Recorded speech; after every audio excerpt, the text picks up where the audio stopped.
Aarushi was a bright, cheerful girl who lived with her parents and younger brother in Delhi. Her life was normal until her family decided to move into a new house in a quiet neighborhood.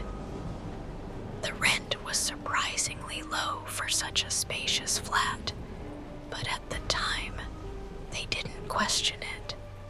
They thought they had found the perfect home. For the first few weeks, everything seemed fine. The house was peaceful, the neighbors were friendly, and Aarushi was settling in well. But soon, small, unexplainable incidents began to occur. Doors creaked open on their own. The television flickered despite no power issues.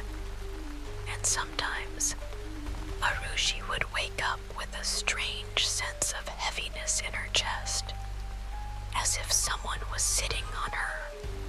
Then, things became worse. One evening, Arushi's mother invited her close friend, Sunita Auntie, over for tea. Sunita was like family. She had known them for years and was especially fond of Aarushi. That night, as they sat in the living room, Sunita suddenly froze.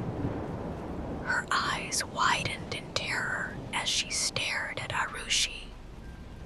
"What's wrong, Auntie?" Aarushi asked, confused.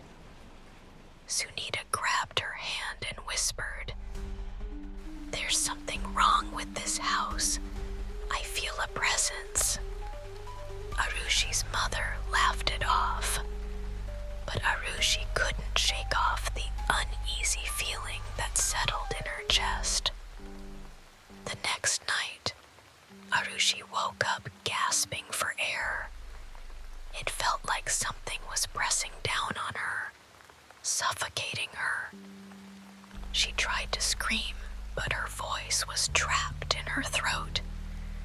Just as she thought she would pass out, the pressure lifted, and she bolted upright in bed.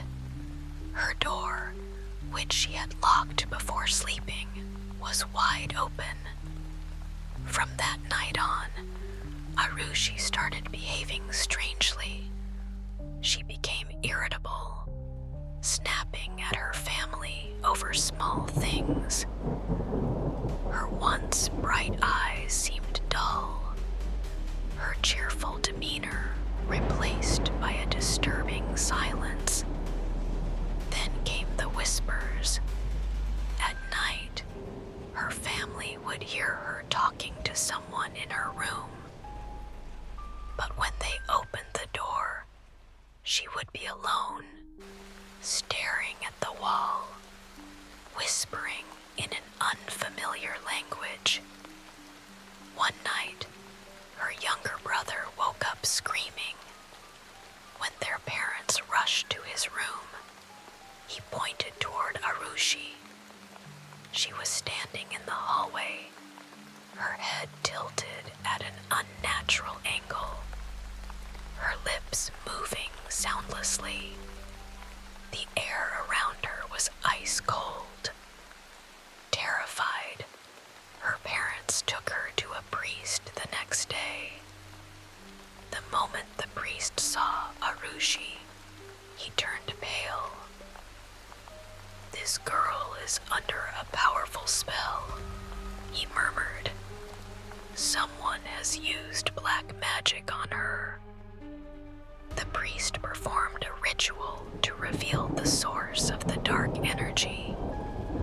As he chanted, Aarushi let out a blood-curdling scream, her body convulsing violently. Then suddenly, she stopped, and in a voice that was not her own, she spoke. She must suffer. She took what was not hers. The priest demanded, "Who are you?" Arushi's lips twisted into a sinister smile.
you here?"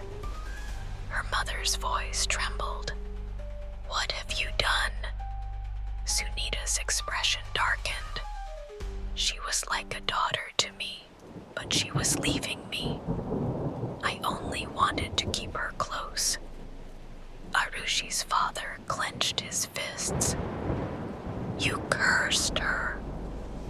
Sunita chuckled. "She belongs to me now." They ran out of the house, taking Aarushi straight back to the priest. He instructed them to perform a cleansing ritual at the temple. But that night, before they could complete it, Aarushi went missing. Her family searched the house frantically, calling her name. Then they heard laughter, soft, chilling laughter coming from the rooftop. They rushed up, only to find Aarushi standing at the edge, her eyes vacant, her body swaying as if something unseen was pulling her forward. Her mother screamed, "Aarushi, come back!" Aarushi slowly turned her head and whispered, "She's calling me." Just as she took a step forward, her father lunged and grabbed her, pulling her away from the edge. She struggled, screaming in a voice that was not her own, but with the help of their neighbors, they managed to restrain her. They took her to the temple immediately. The priest performed the final ritual, tying a sacred thread around her wrist and burning the doll they had taken from Sunita's house. As the flames consumed the cursed object, Aarushi let out a final, unearthly shriek before collapsing. When she woke up, she was back to normal. She didn't remember anything